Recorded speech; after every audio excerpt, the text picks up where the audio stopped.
Andy, last night, 5 minutes gone, 82 minutes 0-0. What did you make of it then when it ended up 2-0 to Lazio?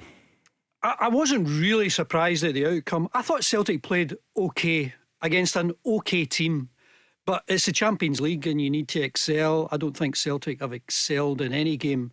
They've competed for 10, 20, 30 minutes in some games, but they just look like a team, a squad, a club that is geared up to dominate in Scottish football, but not really interested in trying to do much more in Europe.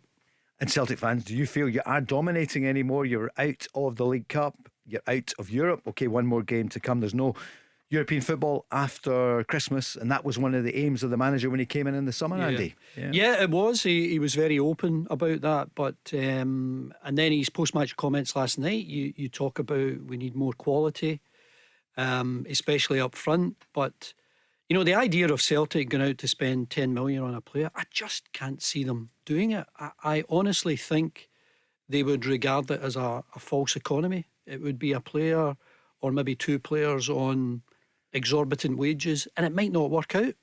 And you look at some of the other teams in the Champions League who are spending hundreds of millions and not really getting anywhere. And that's why I say Celtic, I think, are a club that are modelled on trying to be dominant domestically, but as far as the Champions League is concerned, I mean, you look at the record, Paul, it's woeful. Sure.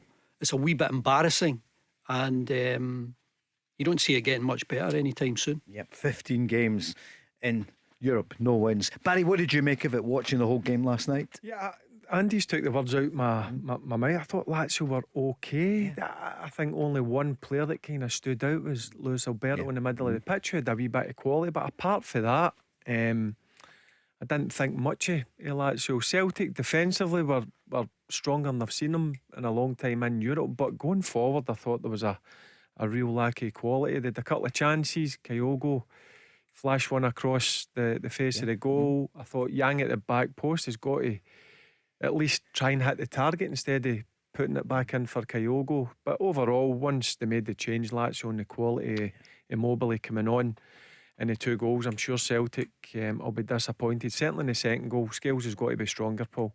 You've got to be stronger there. The other thing, Barry, is you can't ask for a better group than that when the Champions League is drawn. I thought at the outset, if Celtic are in top form, I think they can get 5, 6, maybe even 7 points here, and you could either go through to the knockout phase or at the very worst drop down into the Europa League. But they've not been at their best in any of the games, and for maybe a bit of naivety, maybe a lack of discipline at other times, but yes, in general it's fair to say a lack of quality too. And you listen to Brendan Rodgers after the game, his words were lack of quality. They need better quality players in, so it'll be interesting to see what is going to happen from Celtic's point of view, certainly in the transfer market come January the 1st.